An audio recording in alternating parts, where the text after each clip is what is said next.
tubahaye ikaze mwese abakunzi b'isengesho ribohora official aho muherereye hose. Imana amahoro ibahe umugisha kandi Imana amahoro ibagirire neza. Tuje mu mwanya mwiza nanone w'ijambo ry'Imana no gusenga.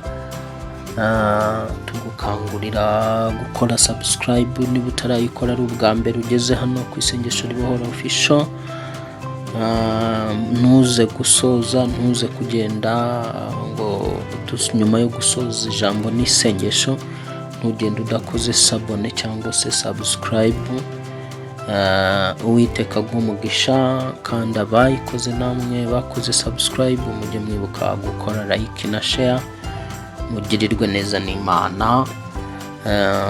Ikaze rero tuganira ijambo ry'Imana. Reka tubanze dusenge hanyuma tubone kwinjira mu mwanya mwiza w'ijambo ry'Imana. Tuba tugiye kurarika umwuka wera kugira ngo bane natwe agufashe kumva igikwiye no gusobanukirwa igikwiye, ndetse n'igihe cy'isengesho riri buze kumanuka ribashe gukora umurimo ukwiye ku buzima bwawe. Imana ikwiyereke mu izina rya Yesu. Data nyir'ijuru n'isi, muremye ijuru n'isi, Imana ikomeye, Imana isumba byose, ibeshaho byose, w'ibihumeka byose, tuje imbere y'amaso yawe muri aya masaha. Turagusaba kugira ngo ubuntu bwawe bumanuke kuri twe, imbabazi zawe zimanuke kuri twe, umwuka w'Imana, mwuka w'imbaraga, mwuka wo guhishurirwa, mwuka ukora ibitangaza n'ibimenyetso, mwuka wubahiriza Data wa twese waremye ijuru n'isi, umuremyi w'abantu n'ibintu. Witeka ohereza uwo mwuka wawe atwambare mu izina rya Yesu Kristo, kandi abashe kugeza ku ijambo ryawe kuri buri wese urikeneye, kuri buri wese Mwami wifuza ko rimugeraho, iri jambo rimugereho, no kuri buri wese wifuza ko Mwami hari icyo wakora mu bugingo bwe no ku buzima bwe, iri jambo rimugereho, urisunike urigeze kubo rireba no mu izina rya Yesu Kristo risumba amazina yose. Nanjye ndakwihaye kugira ngo mpinduke akanwa kawe mu mbaraga y'amaraso Yesu Kristo twacunguriwemo kandi nizereramo byose ko tubihawe. Amen. Imana iguha umugisha. Nyuma yo gusenga reka rero tuganire ijambo ry'Imana. Tugiye kuganira ijambo ry'Imana, ariko kenshi na kenshi ijambo hano ducisha hano ni ijambo riba rigambiriye guhishura imigambi mibi y'umwanzi ndetse no kuyisenya. Birigambiriye guhishura imigambi mibi ku mwana w'umuntu, ku muntu wese udukurikirana, ariko rigomba no gusenya no gukuraho iyo migambi mibi. Uyu munsi rero tugiye kuganira ku kintu kijyanye n'iminsi mibi. Tugiye kugaragaza ukuntu mu minsi Imana yageneye umwana w'umuntu agomba kubaho,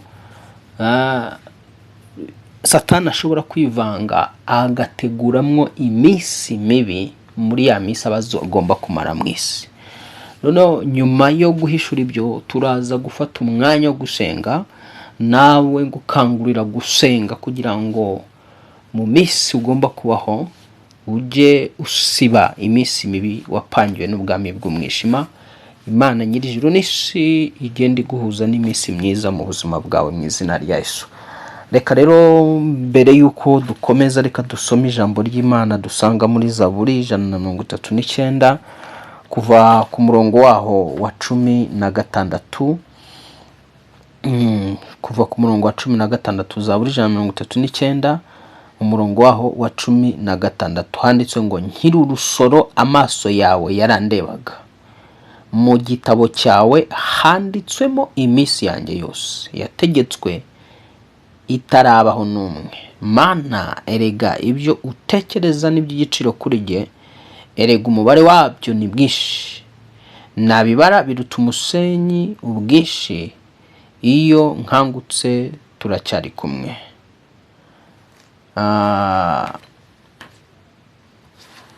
Wumvise iby'iri jambo.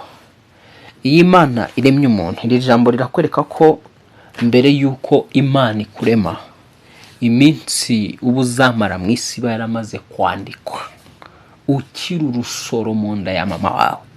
Imana yari yaranditse iminsi uzamara hano mu isi. Imana yari yaranditse iki? Iminsi uzamara hano mu isi.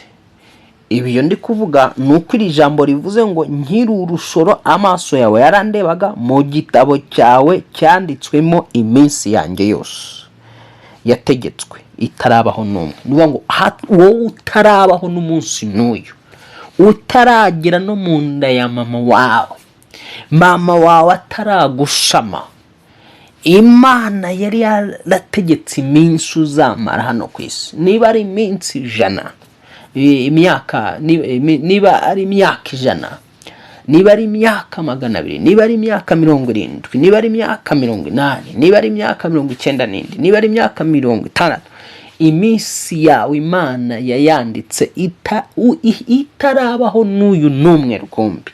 Ishyiraho itegeko, iravuga ngo uyu azamara imyaka iyi. Ariko iyo dusomye muri Zaburi igice cya 90 kuva ku murongo wa 10, ho hatwereka yuko imyaka y'umwana w'umuntu ari imyaka 70 yarwana akageza mu myaka 80. Bishatse kuvuga ngo mu gihe cyacu cyanone Imana yarekuye imyaka 70 n'imyaka 80, ishyiraho nk'imyaka fatizo kubaje mu isi. Bishatse kuvuga ko ntibishatse kuvuga ko utayirenza, ariko niyo myaka fatizo nibura. Uyu rero, uyu muntu w'Imana arandika aravuga ngo ntaraba urusoro mu nda ya mama, amaso yawe yarandebaga. Niba ngo ijisho ryawe ry'Imana, ijisho ry'Imana ryarakubonaga utarabaho n'umunsi n'umwe, rirakuzi. Nta na hamwe wakwihisha Imana. Ibyo wibwira n'ibyo upanga byose, intege nke zawe zose, imbaraga zose ufite, byo irakuzi wese imbere n'inyuma. Noneho sasa izi ni imyaka ugomba kuzamara mu isi, kandi iyo myaka ugomba kumara mu isi ariyo uyishyize mu minsi, niho ubona yuko iminsi yawe, ijambo rivuga ngo itarabaho n'umwe, iyo minsi yari yanditswe mu gitabo cy'Imana. Iyo dusomye rero none Yobu mu gice cyaho cya 14 n'umurongo waho wa 5, Yobu igice cya 14 n'umurongo waho wa 5, hari irindi jambo ryenda kumera gutyo ritwereka yuko Imana yashyize urugabano cyangwa ingabano cyangwa se umupaka ku myaka yawe. Igice cya 14 cya Yobu kuva ku murongo waho wa 5 haravuga ngo ubwo iminsi ye yategetswe, umubare w'amezi ye ugategekwa nawe, kandi ukamushyiriraho urugabano atabasha kurenga. Umva iby'iri jambo ngo ubwo iminsi ye yategetswe, umubare w'amezi ye ugategekwa nawe, kandi ukamushyiriraho urugabano atabasha kurenga. Nuvuga ngo mu isi y'umwuka hari urugabano rw'imyaka yawe. Imana yashyize urugabano rw'imyaka yawe, ishyira urugabano rw'amezi yawe, ishyira urugabano rw'iminsi yawe. Imana yategetse amezi uzamara mu isi, Imana yategetse iminsi uzamara mu isi, Imana yategetse imyaka uzamara mu isi. Noneho sasa mubyibuke ko natangiye vuga ngo nje guhishura uburyo ubwami bw'umwijima bushobora gutegura iminsi mibi muri iyo minsi wategekewe kubaho munsi y'ijoro. Kuko hano muri Zaburi 139 ho hatubwiye ngo Imana erega ibyo utekereza ni iby'igiciro kuri njye. Ubundi Imana ibyo gutekerezaho muri iyo myaka ubuzamara ku isi biba ari iby'igiciro, biba ari ibintu bihenze, biba ari ibintu bikomeye. Hano akavuga ngo erega umubare wabyo ni mwinshi, nabibara biruta umusenyi ubwinshi. Urumva hano Dawidi yarakururaga akakurura kumve iby'Imana imutekerezaho by'igiciro ari byinshi cyane adashobora kubibara. Yashaka kubijyana mu mibare agasanga biruta ubwinshi umusenyi wo ku nyanja. Niyo ngo iki cyanditso kirakwigisha ko Imana ibyo gutekerezaho ari byiza gusa, kandi ibyo igutekerezaho bikaba ari ibintu by'agaciro. Ntabwo igutekerereza ibintu biciriritse, ntabwo igutekerereza ibintu biri hasi, ntabwo igutekerereza ibintu bigusuzuguza, ibintu bigutesha agaciro, ibintu bikwambura icyubahiro. Imana igutekerereza ibintu by'agaciro byaguhesha icyubahiro mu batizera. Imana igutekerereza ibintu byaguhesha agaciro kuko ni iby'igiciro, byatuma ugira agaciro hano mu isi. Rero uramutse ushatse kubibara ngo biruta umusenyi ubwinshi, niko hano Dawidi yavuze. None iri jambo ko ariko ritubwiye ko Imana idutekerereza iby'igiciro, ibintu by'agaciro, kandi ibyo bintu by'agaciro biruta umusenyi ubwinshi. Ibibi bitugeraho bituruka he? Ibibi twisangamo twigaraguyemo, bya bindi bikwambura agaciro bikagukoza isoni bituruka kuri nde? Bivaye ku Imana itigutekerereza ibyiza. Aho rero niho tutarasubiza icyo kibazo. Reka tubanze twihute no mu mubwiriza mu giti cyaho cya 12 mbere yuko dusubiza icyo kibazo. Mu mubwiriza mu giti cya 12 akavuga ngo ujye wibuka umuremyi wawe iminsi y'ubusore bwawe, ngo ujye wibuka umuremyi wawe mu minsi y'ubusore bwawe, iminsi mibi itaraza n'imyaka itaragera ubwo uzaba uvuga uti sinejejwe nabyo. Urumva hano umwanditsi nanone hano wahumekeho n'umwuka w'Imana avugana nawe akugira inama, angira inama, aravuga ngo ujye wibuka umuremyi wawe iminsi y'ubusore bwawe, iminsi mibi itaraza n'imyaka itaragera ubwo uzaba uvuga uti sinejejwe nabyo. Hari igihe umuntu yisanga mu minsi runaka agahura n'ibintu bitamushimishije, gahura n'ibintu bimubabaza, gahura n'ibintu bimuhanda, gahura n'ibintu bimuvugu, n'ibintu bicumita umutima we, bitera umutima w'agahinda, bitera umutima w'umubabaro, akavuga ati ibi bintu nibinejeje, ibi bintu nibinshimishije. Noneho rero usasano ijambo ry'Imana rivuga ngo jya wibuka umuremyi wawe iyo minsi mibi itaraza mu buzima bwawe. Ujye wibuka umuremyi wawe igihe ugifite imyaka y'ubuto, igihe ugifite umubiri muzima, igihe ugikora bikagenda, igihe ugihumeka. Urabwirwa ngo jya wibuka umuremyi wawe iminsi mibi itaraza. Twereka ko hari iminsi mibi ijya ibasha kuza mu buzima bw'umuntu, kaza mu mibereho y'umuntu, kandi twatangiye tubwirwa yuko iminsi yacu itarabaho n'umwe Imana yayanditse mu gitabo.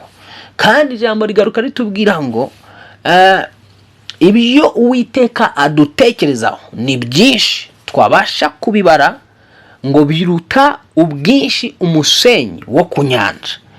Kandi ijambo kandi ryavuze ngo ni iby'igiciro Imana igutekerezaho. Imana igutekerezaho gusoza imyaka yawe. Ntabwo ishobora gutekereza kugira ngo uhine icemo kabiri imyaka wandikiwe. None se ko niba Imana itacamo kabiri imyaka wandikiwe, so ninde wagucira imyaka mo kabiri akayihina ugasanga iciwemwo ibice? Niba Imana ijambo ryayo ritubwiye yuko ibyo idutekerezaho ari iby'igiciro kenshi, ninde udutekerereza nabi? Ninde ugambirira ikibi kuri wowe? Ninde utuma iminsi mibi iza mu buzima bwawe? Icyo gisubizo reka tugisubirishije ibyanditswe byera. Twihute mu byahishuwe, twihute mu byahishuwe mu gice cyaho cya 12. Byahishuwe mu gice cyaho cya 12 haragusubiza ugambirira ibibi, utekereza ibibi. Byahishuwe mu gice cyaho cya 12 kuva ku murongo waho wa 10 handitswe ngo numva ijwi rirenga rivugira mu ijuru riti noneho agakiza karasohoye, gasohoranye n'ubushobozi bw'ubwami bw'Imana yacu n'ubutware bwa Kristo wayo, kuko umurezi wa bene data ajugunywe hasi wahoraga barega ku manywa na nijoro imbere y'Imana yacu, nabo bamuneshesheje amaraso y'umwana w'intama n'ijambo ryo guhamya kwabo, ntibakunda amagara yabo, ntibanga no gupfa. Nuko rero wajuruwe, namwe abaririmo nimwishime, naho wowe wasiwe nawe wanyanja we, mugushije ishyano, kuko Satani abamanukiye afite umujinya mwinshi, azi yuko afite igihe gito. Nuko cya kiyoka kibonye yuko kijugunywe hasi, gihiga wa mugore wabyaye umuhungu. Umugore ahabwa amababa abiri y'ikizu kinini, kugira ngo aguruke ahungire mu butayu, ahantu he aho kugaburirwa igihe n'ibihe n'igice cy'igihe, arindwa cya kiyoka. Avuga ngo amina. Urabyumva? Tubonye hano mu ijambo witwaga ko yari umurezi, urega ubuzima bwawe, urega bene data, urega bizera, urega abasenga, yajugunywe mu isi. Amaze kujugunywa mu isi, marayika mu ijuru avuga ngo abo mu ijuru baririmbe bishime, ariko abo mu isi bo babwirwa yuko bagushije ishyano, kuko Satani abamanukiye afite umujinya mwinshi, azi ko igihe asigaranye ari igihe gito. Nuvuga ngo iminsi ya Satani we kuri kalendari yiwe arayibona, akabona ni mike. Iyo mike rero akashaka kuyikora ababaza icyitwa umwana w'umuntu, mu mujinya, mu gahinda, mu kababaro afite, mu bugoma afite, ashaka kubabaza icyitwa umwana w'umuntu ahava akagera. Uyu rero mu mutima we ntiyagutekereza neza. Mu mutima wa Satani ntago Satani yagutekereza neza, ndetse nabo yaritsemo akabicaramo akabaturamo, ari bo bakozi be, ntibazigera bakwifuriza ibyiza namba, ntibazigera bakwereka urukundo namba. Banakweretse n'urukundo rwaba ari urukundo rw'uburyarya, rwaba ari urukundo rurimo umutego wo kugira ngo ubugingo bwawe bufatwe nyuma bwicwe. Bwaba ari urukundo rw'ibihendo, rw'ibinyoma, ngo urukundo rwaba rwihishemo ubugome bukomeye cyane. So nuvuga ngo rero uyu niwe utekereza ibibi ku buzima bwawe, kandi bibi atekereza akifuza kugira ngo abyuzuze cyangwa se abisohoze ku buzima bwawe. Iyo dusomeye hano mu Batesalonike igice cyaho, mu gice cyaho cya kabiri, hatangira hatubwira Abatesalonike igice cyaho cya kabiri kuva ku murongo waho wa 3, akavuga ngo ntihakagire umuntu boshya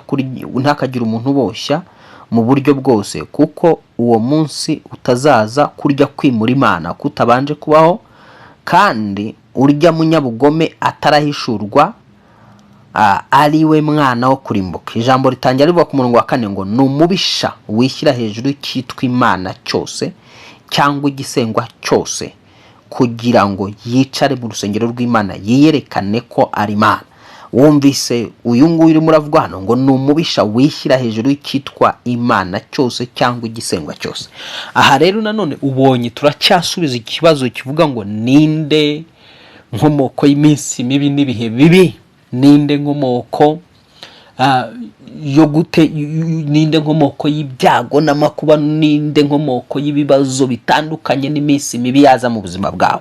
N'uyu rero Bibiliya yamwise ngo numubisha wishyira hejuru w'icyitwa igisengwa cyose.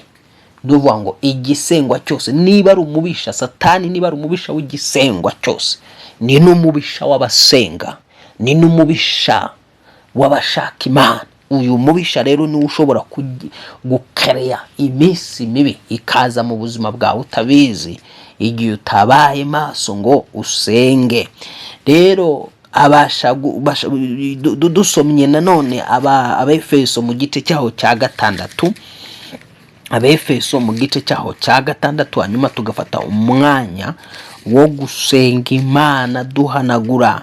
Umva iby'iri jambo mu gice cya gatandatu n'umurongo wa 13 haravuga ngo nuko rero mutware intwaro zose z'Imana kugira ngo mubashe gukomera ku munsi mubi, kandi murangijwe byose mubashe guhagarara mudatsinzwe. Wumvise iby'iri jambo ngo nuko rero mutware intwaro zose z'Imana, ariko duhereye hejuru ku murongo wa 10 haratangira avuga ngo ibisigaye mukomere mu mwami no mu mbaraga n'ubushobozi bwe bwinshi.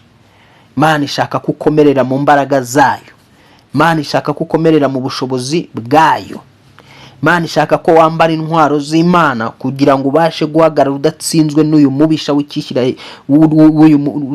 udatsinzwe n'uyu mubisha w'igisengwa cyose. Ishaka ko ubasha guhagarara udatsinzwe n'uburiganya bwa Satani abashaka kukuriganya amahoro yawe, abashaka kukuriganya iminsi y'uburame bwawe, abashaka kukuriganya umunezero wawe n'ibyishimo byawe, abashaka kukuriganya ejo hawe hazaza, agakereye iminsi mibi akoresheje abakozi be. Kuko hano ijambo ritangira ritwereka ngo kuko mudakirana n'abafite amaraso. Satani yohereza abadafite amaraso mu buzima bwawe bakakurwanya, ariko nta maraso bagira, nta mibiri bagira. Abo badafite amaraso rero, abo badafite imibiri bashobora kwinjira mu mubiri wawe. Aba badafite amaraso, badafite umubiri, bashobora kwinjira mu maraso yawe, bashobora kwinjira mu mubiri wawe bagakereya iminsi mibi, umubiri wawe ukagubwa nabi, wa munsi ukakubera mubi, bitewe nuko ukidafite amaraso, ikidafite umubiri, utarebesha amaso. Satani yacyohereje kiraza kinjira mu mubiri wawe. Ndagusengera ubaye untega amatwi kandi uri kunyumva, aka kanya uri mu minsi mibi yaragusohoreyeho. Satani yarohereje ikidafite umubiri n'amaraso, kikaza kikinjira mu maraso yawe no mu mubiri wawe, kigatuma umubiri wawe ugubwa nabi. Ndekuye itegeko mu izina rya Yesu ku buzima bwawe. Jambo riravuga ngo mbahaye ubutware n'ubushobozi bwo kuzajya mukandagira inzoka na scorpion n'imbaraga zose z'umwanzi, kandi nta kintu kizagira icyo kibatwara rwose. Kandi jambo riravuga ngo ahamagara abigishwa 12 abaho ubutware n'itegeko ryo gutegeka abadayimoni. Ndagusengera kano kanya mu izina rya Yesu Kristo, buri mwuka wose udafite umubiri, udafite amaraso, winjiye mu maraso yawe ugatera amaraso yawe ikitwa umuvuduko, ndategeka umuvuduko kuvemo mu izina rya Yesu watsinze urupfu n'ikuzimu. Uwo muvuduko wakuremeye iminsi mibi, umunsi wawe wakubereye mibi bitewe n'uwo mwuka winjiye mu maraso. Birashoboka kano kanya hakaba hari ikidafite umubiri n'amaraso kinjiye mu maraso yawe, cyitwa sida. Ndagusengera kugira ngo imbaraga z'Imana zururuke muri ayo maraso yawe, zimbura uwo mwuka winjiye mu maraso yawe witwa sida. Sida nta mubiri ugira, nta maraso igira, ariko ibasha kwinjira mu maraso y'umuntu. Kansa nta mubiri igira, ariko ibasha kwinjira mu mubiri w'umuntu. Ndagusengera iyo kansa idafite umubiri n'amaraso, yitije umubiri wawe n'amaraso yawe, yimuke mu izina rya Yesu Kristo risumba amazina yose. Ndagusengera ngo umuriro w'Imana uyitwike, umuriro w'Imana uyikongore, ubaho kutandukane n'ubwo burwayi kano kanya mu mbaraga y'amaraso Yesu Kristo. Ndarekura amaraso Yesu Kristo ku buzima bwawe, ayamenwe kugira ngo ucungurwe, ukurwe muri izo ndwara zikomeye. Nakumanukaho gucungurira amaraso Yesu Kristo, ndaturangwa gucungurira umubiri, kurwe mu buribwe Satani yagushizemo mu izina rya Yesu Kristo risumba amazina yose. Umunsi mubi wari wasohoye ku buzima bwawe utandukane nawe mu mbaraga y'amaraso Yesu Kristo. Dusomye hano mu ijambo ry'Imana rirakomeza rikatwereka yuko tudakirana n'abafite umubiri n'amaraso, ahubwo dukirana n'abatware n'abafite ubushobozi. Ndagusengera kugira ngo abatware bakuciranya, abafite Imana ibambura ubwo bushobozi mu izina rya Yesu Kristo. Abatware bakurwanyaga, data bambura ubwo butware babe bagufite mu izina rya Yesu. Niba ari imizimu y'imiryango mu maraso y'iwanyu kwaso kwa nyoko yazamutse yumva ko igufiteho ubutware, nyambuye ubutware ku buzima bwawe mu izina rya Yesu Kristo.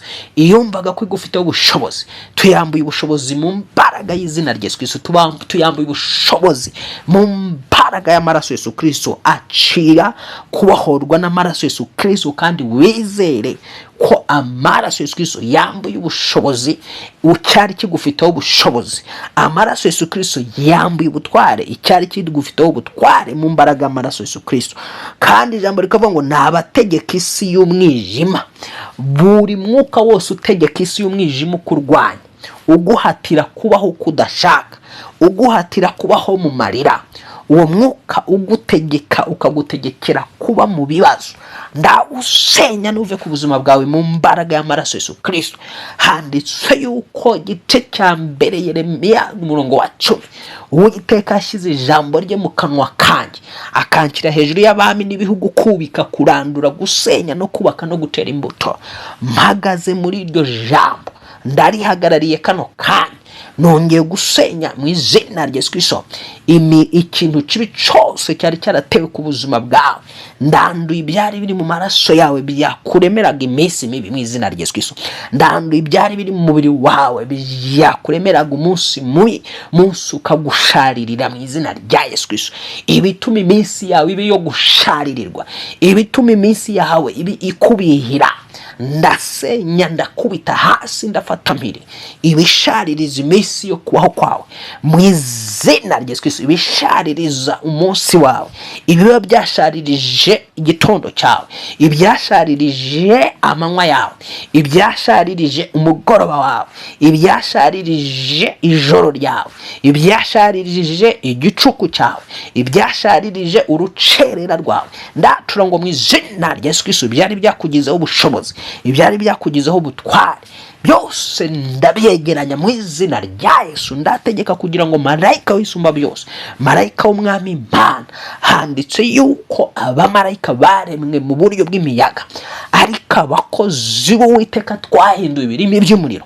Kandi ijambo rikaba rivuga yuko abamarayika ari abakozi babazaragwa agakiza. Ndagusengera kano kanya mu izina rya Yesu Kristo, marayika yoherezwe ku bwawe, agukorere, agukure mu maboko y'ibyakurushaga imbaraga, ibyari byakuremeye iminsi mibi biveho, bihonge. Niyo minsi mibi yari iteganyije mu buzima bwawe isibwe mu izina rya Yesu Kristo. Wagaragaraga nk'uwamaze gutsindwa kubw'umunsi mubi wari waje mu buzima bwawe. Iyo dukomeje tugasomera ijambo ryavuze ngo rero, nuko rero mutware intwaro zose z'Imana kugira ngo mubashe guhagarara mudatsinzwe ku munsi mubi. Birashoboka ukaboneza amatwi wari uri mu munsi mubi, uri mu munsi mubi baguhereyemo priave, uri mu munsi mubi bakwirukanyemo mu kazi, cyangwa se uri mu munsi mubi uvuganye n'umukoresha wawe nabi, uri mu munsi mubi utari guhuza n'uwo mwashakanye cyangwa n'umukunzi wawe, uri mu munsi mubi uri gukora bigasubira inyuma ntibigende. Birashoboka ukaboneza amatwi uri mu munsi mubi, yani ukubiye cyane, abantu bagutaye, abantu bakwanze, uri wenyine uri mu bwigunge. Birashoboka ukaba uri mu munsi mubi, umuntu wari ufite uruhare rukomeye mu kubaho kwawe hano mu isi agushyigikira akaba yaguseze, yakubwiye ko atazongera kugushyigikira. Birashoboka ukaba uri mu munsi mubi, umubiri wawe ukumereye nabi. Ndagusengera mu izina rya Yesu, icyo cyatumye umunsi wawe uba mubi gitsindwe mu mbaraga y'amaraso Yesu Kristo, gitsindwe mu izina rya Yesu Kristo. Imana data kuremera iminsi myiza mu izina rya Yesu. Imana nyirijuru n'isi kuremera iminsi myiza mu izina rya Yesu. Satani birashoboka akaba yahagurukije abakozi be bakakurwanya, kuko Satani adashobora gukora ubwe ku giti cye. Wumvise ko ijambo ryavuze ko tudakirana n'ibifite umubiri n'amaraso, dukirana n'abatware, n'abafite ubushobozi, n'abategeka b'isi y'umwijima. Birashoboka ukaba wahagurukiwe n'umutegeka w'isi y'umwijima. Satani yahagurukije umukonikoni utegeka mu gice cy'umwijima, ahagurutse umurozi utegeka mu gice cy'umwijima, ahagurutse ingabo ze zikorera mu isi y'umwijima, izo yahaye ubushobozi bwo kuroga, izo yahaye ubushobozi bwo kuvuma, izo yahaye ubushobozi bw'ubugizi bwa nabi. Ziri kukurwanya utazizi kandi wowe zo zikuzi. Ndagusengera ngo izo ngabo zikurwanye. Cyambo rivuga yuko abantu inzovu bazagwa iburyo iburyo bwanjye, abandi ibihumbi bakagwa imbere yawe katika jina la Yesu Kristo. Kandi ijambo rikavuga ngo hari bazaterana, uzanteraniraho wese azagwa ari azize, uwaguteraniyeho wese nagwa azize wowe mu izina rya Yesu Kristo, uwaguteraniye akagukoraniraho kukurwanya. Ijambo rivuga yuko abaduhata bose bazagaburirwa inyama zo ku mibiri yabo, kandi bakanyweshwa amaraso yabo bwite, bakayasinda bakayanywa nk'abanywa vino, bakamenya yuko Uwiteka Imana umuremyi w'ijuru n'isi yaducunguye. Aka kanya ndakwaturaho mu izina rya Yesu abo bakurwanya, bakuremera iminsi mibi, abo baguhatira kubaho mu bwigunge, abo baguhatira kubaho mu mubabaro, abaguhatira kubaho mu nimba, abaguhatira kubaho mu gahinda, baguhatira kubaho ushwanye n'umukunzi wawe, mu mutima wawe urumva ukunze umukunzi wawe kandi utatandukana nawe, urumva ukunze umugore wawe cyangwa umugabo wawe urumva utatandukana nawe, ariko ukisanga hari imbaraga zaguhase kwisanga mutumvikana, zaguhase kwisanga mudahuza kandi umukunda. Izo mbaraga rero nta wundi uziri inyuma, ni Satani, ni umurozi uri inyuma y'izo mbaraga, uri kukugonganisha n'uwo nguwo. Nuwahagurukijwe kugira ngo agusenyere, nuwahagurukijwe kugira ngo iminsi kubihire, urushako rukubihire, iminsi kubihire, iminsi y'umubano uyubana nawe ikubere mibi. Ndi mu mwuka mu izina rya Yesu, tangira usengane nanjye, vuga uti mu izina rya Yesu Kristo umwana w'Imana ihoraho, wabambwa agapfa akazuka, wameneye amaraso kugira ngo ncungurwe, nkurwe mu bindusha imbaraga, nkurwe mu bindusha ubushobozi. Yesu Kristo ndakwambaje, handitse yuko uzambaza izina ryawe azakizwa. Yesu Kristo ndakwambaje kano kanya, iminsi mibi yagaragaraga mu buzima bwanjye uyikura imva imbere mu izina rya Yesu Kristo. Iminsi mibi yagaragaraga imbere ya iyo nari mpagazemo, birashoboka ukaba uhagaze mu minsi mibi, vuga uti mu izina rya Yesu minsi mibi nari mpagazemo, Uwiteka atuma marayika wantandukanye nayo ayinkuremo, anjyane mu minsi myiza, anjyane mu minsi y'umunezero, anjyane mu minsi y'ibyishimo mu izina rya Yesu Kristo. Amvane mu minsi y'intambara gusa, ninjire mu minsi y'ubutsinzi, ninjire mu minsi y'amahoro, ninjire mu minsi y'umutekano mu izina rya Yesu Kristo.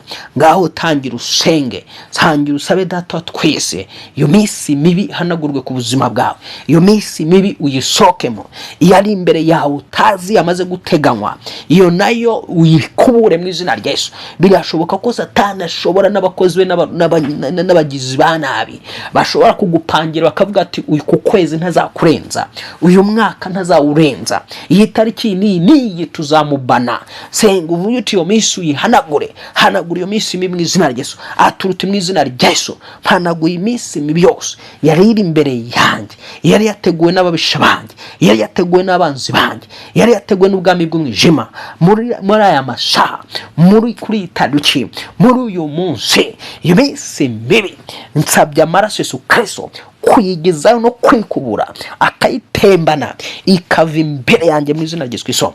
Data tegeka iminsi myiza ibe mu buzima bwanjye, Uwiteka tegeka iminsi myiza ibe mu buzima bwanjye, igitondo kibe cyiza mu buzima bwanjye, amanywa abe meza mu buzima bwanjye, umugoroba ujye uba mwiza mu buzima bwanjye, ijoro rye ribe ryiza mu buzima bwanjye, igicuku kijye kiba cyiza mu buzima bwanjye, urukerera rujye ruba rwiza mu buzima bwanjye.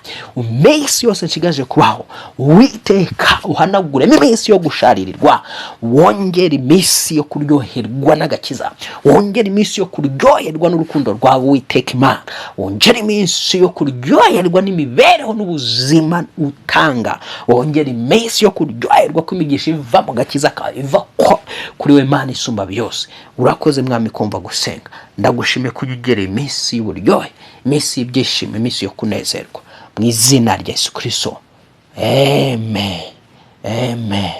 Hari abantu Imana ivanye mu minsi y'ubusharire, hari abantu Imana ivaniyeho iminsi yo gusharirirwa, mu banyumvaga, mu bankurikiranaga, mu basenganye nanjye, wizere udashidikanya, Imana igukuriyeho iminsi y'ubusharire, iminsi y'uburebwe, iminsi y'igisuzuguriro, iminsi yari imeze nk'iminsi yari yarakwigabije. Imana igutandukanya n'iyo minsi yari yarakwigabije n'abari barakwigabije muri iyo minsi. Imana igutandukanyije nabo mu izina rya Yesu. Yizamurira icyubahiro aho uri, uvuge ngo urakoze Mana ko ntandukanyije n'iminsi mibi iyo nari mpagazemo ndetse niyateganywaga kuzanwa mu buzima bwanjye. Wishimira Imana ko n'iminsi yari yateganyijwe kubaho mu buzima bwawe. Data twese ayikubuye, amaraso Yesu Kristo ayikubuye, ikuvanga imbere mu izina rya Yesu Kristo. Iminsi yawe ibaye myiza. Imana y'amahoro iguhe umugisha. Ntugende udakoze subscribe, wowe twasenganaga niba utarayikora, kandi wowe twanasenganaga ntugende udakoze like, kandi ikindi ntugende utagize gute udakoze share, utagize umuntu usangiza ino nyigi iki kino sengesho. Data twese aguhe umugisha.